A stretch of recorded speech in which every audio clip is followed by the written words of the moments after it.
Oh yes, yes, of course. Which did have committed violent excesses, of course.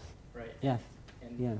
And did so on the physical structures of religiousness. Yes. Yes. Yes. Absolutely. Absolutely. That is very, very unfortunate. However, historically, it is an aberration. In other words, it's sort of like this maniac, the Hakim of Egypt, the Fatimide, who destroyed the Church of the Holy Sepulchre. And the whole Muslim world was up in arms against him before even the Christians found out in Europe that had happened. And the church was rebuilt by his predecessor immediately. So yes, of course, there are very unfortunate exceptions, but ultimately the testimony of history is the overwhelming civilizational character of the Muslims is what I tried to share with you. But you're absolutely correct. I appreciate you highlighting that. That was all? Oh, yeah. Okay. All right. Thank you. Assalamu alaikum, Shaykh. Walaikum assalam. Thank you so much for a very interesting talk. You've spoken at length about tolerance and about accepting differences, but you've also spoken about how treason in almost all religious but also philosophical traditions is a major problem for many people to deal with. And I was wondering what, in your opinion, Sharia said about apostasy and how we should deal with that today. Okay. The question of apostasy has two perspectives. There is of course, when we grow up in the West, we have different kinds of apostasy that are not called as such. So, for example, we have cultural apostasy, and the only difference is we call a cultural apostate a dweeb. At least in the U.S. we do. So a cultural apostate, this is a real phenomenon. A dweeb is somebody who doesn't have the latest model of gadget that everybody else does. Sort of. I don't know if the definition has changed. I haven't been out much for the last 2 years because of an injury, but I think, relatively speaking, the notion of cultural apostasy is very fascinating as an antidote, not as a major discussion. I know that's not what you asked. But let's put that aside, but keep it in mind for a moment. We'll put a cognitive bookmark and come back to it. Apostasy, amazingly, in Quranic language, it means to abandon something that you belong to. So literally, the Quran treats the religion of God as one entity, and it has many prophets who basically taught the same things with different shariahs, right? And God says in the Quran, وَلِكُلٍّ جَعَلْنَا مِنْكُمْ شِرْعَةً وَمِنْهَاجًا. God chose for each people a different, quote-unquote, sharia, a different path. The same prophets, the prophetic message is the same, but the sharia is different. So the Quranic definition of apostasy, or ridda, literally is abandoning God's law or God's path. Now, in that is a very empowering and very ennobling definition, because it treats the person as inherently righteous, inherently sinless, inherently pure. The concept of apostasy today is, you asked for my personal opinion, and again, as a Westerner, I can sympathize with a very secular angle to this question for a very simple reason. The right to leave my religion and still be subject to God's grace is like the discourse between the Calvinists and the Armenians about whether God's grace applies to someone who doesn't believe in salvation. Remember how that was something that was... So for the Muslims, actually, because there is no concept of salvation, but you have to remember something else. This is post-Reformation Christian discourse that is asking this question: am I subject to God's grace if I reject God's grace?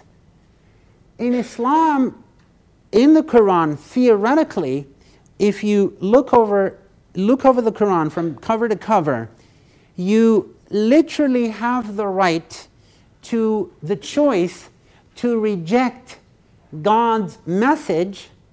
The only thing that you do not have the right to do is to spread this conviction, lest you, quote unquote, pollute others. In every religion prior to Islam, apostasy was to be executed regardless of whether you were a public or a private apostate. Islam came with a revolution. It said, if someone is an apostate, and I know that, again, this is a call, a clarion call to competence, not the cliched answer, apostasy was like that because the Muslims had to execute people because it was a new religion, and if you left Islam, it meant...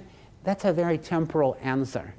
And it means, well, what about now? If you left Islam, nothing happens. The Muslims are 1.3 billion people. They're not going to be hurt by a few thousand leaving. So make the argument not something temporal, but why don't we make the argument based on the Quran and the path of the Prophet, peace be upon him. And in essence, you will find something revolutionary in the Quranic addressing of this issue, and in how it was implemented by the companions of the Prophet as well. The Quran distinguishes between public and private apostasy. If someone leaves the deen, leaves the path privately, they cannot be touched. If someone preaches about apostasy or preaches their views, they're jailed. I'm telling you about the official canonical position, not the variations and not the... Yes, many jurists said they have to be killed, but the position of the state was the position of Imam Abu Hanifa, who thought they must be jailed so that they're contained.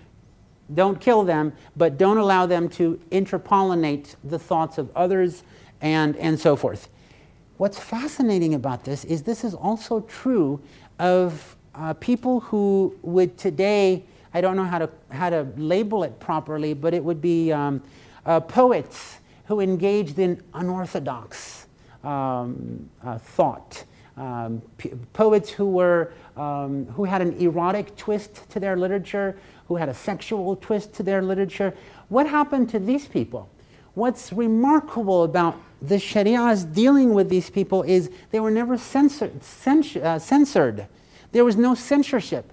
And they were not censored from anything other than... I'm mixing between two things because maybe...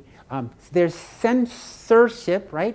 And then there is censure, which is punishment. So I'm talking that there was neither. There was neither censorship nor was there censure for these people. What's the proof? Is that today, 1,200 years later, we have the most riveting anthology of erotic poetry completely intact with isnad too. To people like Abu Nuwas, to people like Abu al-Ala al-Ma'ari, who during their time caused a lot of headaches for people. But the state did not allow them to be censored because this is this is their quote-unquote right to creative expression. This is their right, as long as they didn't get open public audiences to preach this. And there's no more eloquent testimony about this, other than the fact that the anthology of Abu Nuwas still exists until today. Many libraries all over the world would have it, even without buying it in full. So the question of apostasy in the prophetic tradition had to do with whether it was public or private. And because it was so, and because there are so many examples of people intervening on behalf of those who had apostatized, and the Prophet forgave it. Very famous example where Uthman, the third caliph, intervened on behalf of a relative who had apostatized, and the Prophet allowed it.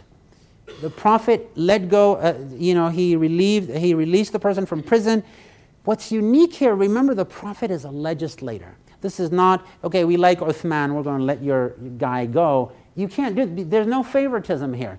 The fact that Uthman was allowed to intervene on behalf of an apostate means that the ruling about apostasy in the private realm is not, from a legal perspective, 100% definitive. So therefore, there is some equivocation about what the position is, and therefore, as a jurist, you have a legal obligation to not be definitive about something that Sharia left a question mark about, and talk about something divine foresight.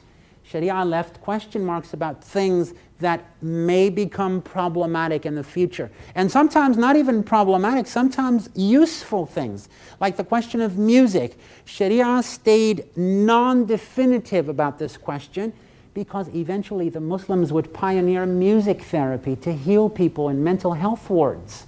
The fact that there was a quote-unquote debate between the jurists on music is questionable, music is semi-not liked or disliked or however, did not impede the fact that there is scientific progress that needs to happen in order to take care of people. So I think, is there something else you asked about apostasy? In terms of its implementation, we already answered that question. Yes, in terms of historically, there is even something very unique, and I don't have the full answer to this, but in the historical chronicles, there was somebody who was called the apostate prince. And he was actually the head of a municipality in Memluk, 9th century Cairo.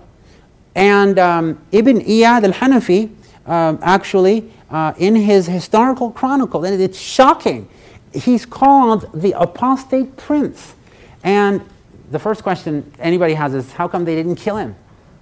So again, I really appreciate this question because it highlights something, the cognitive bookmark that we put, we're going to draw that back just to close this. There are a lot of issues that are brought up, in my opinion, by us as Westerners in order to, as we say, psych out the Muslim, so to speak, and at the same time use that question as a foil to our own self-definition. So, by the grace of God, honesty and competence in the service of our tradition is ultimately what would bring more solace. Thank you.